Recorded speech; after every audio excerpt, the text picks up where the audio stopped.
Bom, estamos gravando de novo e vamos lá fechar essa revisão com dois últimos exercícios aqui para pensar estratégias de resolução para o Enem. Questão aqui aberta para a galera ver, uma questão de Brasil recente, véspera da ditadura, né, anos 60, um texto disponível em uma revista de história. É um discurso do João Goulart, comício da Central do Brasil, comício que aconteceu em 1964, antes dele ser deposto pelo golpe civil-militar, que o depôs do cargo de presidente e instalou a ditadura. Vamos ler o texto. Lembrando sempre, resumi-lo logo depois. A democracia que eles pretendem é a democracia dos privilégios, a democracia da intolerância e do ódio. A democracia que eles querem para liquidar com a Petrobras é a democracia dos monopólios nacionais e internacionais. A democracia que pudesse lutar contra o povo. Ainda ontem eu afirmava que a democracia jamais poderia ser ameaçada pelo povo, quando o povo livremente vem para as praças que são do povo. Então, resumindo o texto do João Goulart apresenta uma definição de democracia e que nitidamente é uma definição com a qual ele não concorda.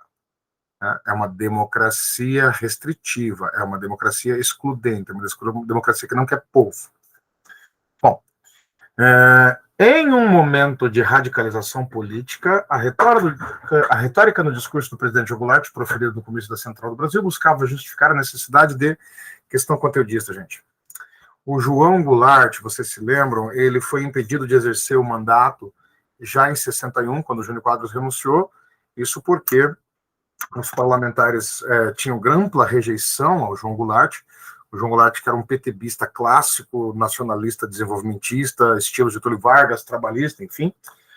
E ele sofreu um primeiro golpe parlamentar que restringiu seus poderes de presidente, depois ele recuperou isso, e logo que ele recuperou isso, com uma grande expectativa dos sindicatos e das classes trabalhadoras nacionais, ele defendeu a necessidade de fazer reformas políticas, as chamadas reformas de base.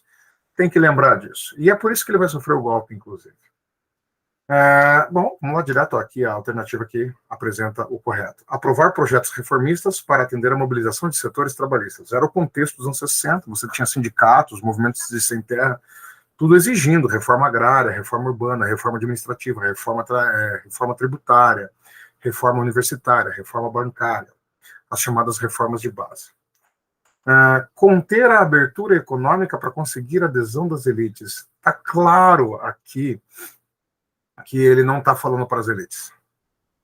Ele não está pedindo para as elites aderirem a um projeto dele. Está muito claro. Ele está dizendo que existem umas elites monopolistas, nacionais e internacionais. Ele está falando justamente para atender expectativas e ganhar a adesão de povo. Então não pode ser elites. Impedir a ingerência externa para garantir a conservação de direitos. Esse discurso está buscando impedir a ingerência externa, ou seja, o gerenciamento do Brasil feito por agentes de fora para conservar os direitos. Não. Esse discurso aqui está pedindo para que o povo ocupe praças e ruas livremente para exigir uma democracia que não seja excludente. Regulamentar os meios de comunicação para coibir os partidos de oposição. Não tem nada no texto que fale sobre regulamentação de meios de comunicação. Incrementar o processo de desestatização, né? Privatizar. Desestatizar é tirar do controle do Estado para diminuir a pressão da opinião pública. O texto também não permite chegar nesse tipo de raciocínio. Vamos à próxima e última.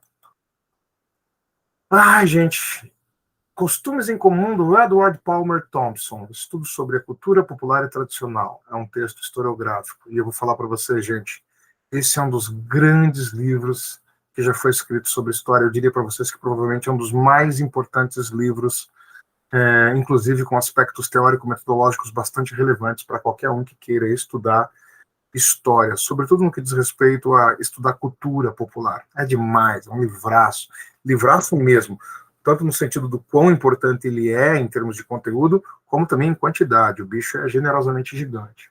Mas vamos lá. Se vamos ter mais tempo de lazer no futuro automatizado, o problema não é como as pessoas vão consumir essas unidades adicionais de tempo e lazer. Mas que capacidade para experiência terão as pessoas com esse tempo livre? Mas se a notação útil do emprego do tempo se torna menos compulsiva, as pessoas talvez tenham de reaprender algumas das artes de viver que foram perdidas na Revolução Industrial. Como preencher os interstícios de seu dia com relações sociais e pessoais.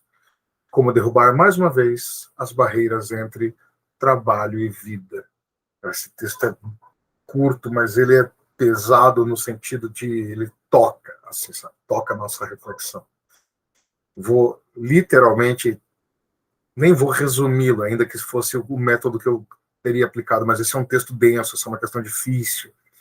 O que o Edward Thompson está falando aqui? Ele está fazendo uma projeção de futuro, tá? Ele está imaginando o futuro. Tá? Mas, ao mesmo tempo, ele está imaginando esse futuro a partir de uma experiência histórica dada. A forma como nossa sociedade humana compreende o que é tempo a partir da Revolução Industrial. E como é que a nossa sociedade compreende o que é tempo a partir da Revolução Industrial? Aquela máxima, tempo é dinheiro. Ou seja, a gente ocupa o nosso tempo, com frequência, em atividades que são dirigidas para que a gente possa compulsivamente buscar os caminhos para garantir a sobrevivência. E ele está dizendo, olha, o futuro vai ser automatizado. E aí fica a questão, como é que a gente vai ocupar o tempo livre que nós teremos a partir do momento em que o futuro for automatizado?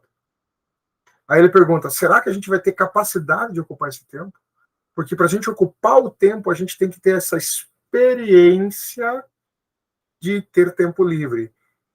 E pergunta-se, temos tempo livre nesse capitalismo desenfreado? Ou seja, seremos capazes de reaprender o que fazer com a vida? Olha que troço lindo! Né? Seremos capazes de reaprender o que fazer com a vida? Né? Quais são as formas de viver que foram perdidas por causa dessa lógica que a gente tem que trabalhar o tempo todo? Né? As relações sociais e pessoais.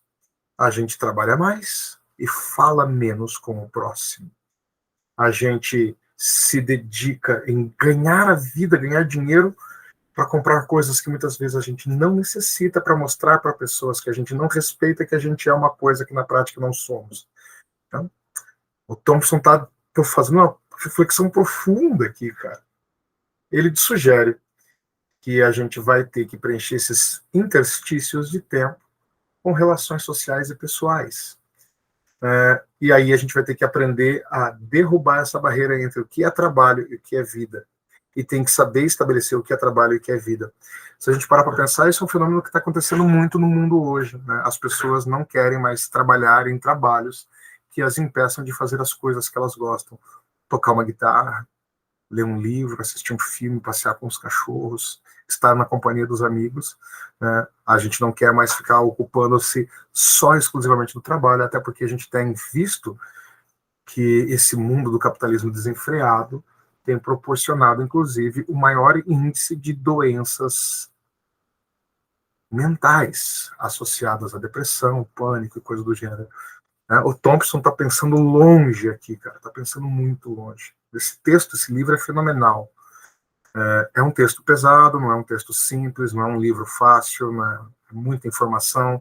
Ele está discutindo como é que a classe operária inglesa aproveitou-se de compreensões culturais pré-existentes justamente para fazer a crítica e a luta contra a implantação de um capitalismo que destruía suas bases culturais. É um livraço. Né? Bom, a partir da reflexão do historiador, um argumento contrário à transformação promovida pela Revolução Industrial na relação dos homens com os do tempo livre é qual argumento é contrário a essa transformação promovida pela Revolução Industrial? O esquecimento das formas de sociabilidades tradicionais. O que foi esquecido, né, ele é justamente aquilo que tem que ser lembrado para se usar como ferramenta contrária a essa transformação que foi implantada pela Revolução Industrial. Ele não está dizendo que devemos intensificar a busca do lucro econômico, é justamente o oposto disso. Ele não está dizendo que tem que se flexibilizar os períodos de férias trabalhistas, né? Ele tem que deixar de esquecer as formas, não é flexibilização de tempo de trabalho. Aumento das oportunidades de confraternização familiar, isso aqui poderia ser um distrator. É um pouco mais do que isso, porque não se trata só de confraternização familiar, se trata também de outras formas de sociabilidades. Multiplicação das possibilidades de entretenimento virtual. Não, isso não é um elemento que é dado pelo Thompson quando ele escreveu esse texto lá na década de 60 e 70. Tá? Bom, meus queridos, não, é isso. Espero que vocês façam um bom uso das estratégias que eu orientei. Lembre-se desses elementos importantes. Resuma o texto, apresentando suas características objetivas de forma sucinta, clara. Detecte o verbo existente no comando da questão, porque é esse verbo que vai exigir de você os raciocínios, a construção dos raciocínios. Verifique a existência de contradição entre o que está na alternativa e o que está no texto, né? E leia com calma, com paciência. A estratégia de resumir e sintetizar o texto é fundamental para que você ganhe tempo. Boa prova. Se curtiu, dá o like e segue o canal. Falou, valeu!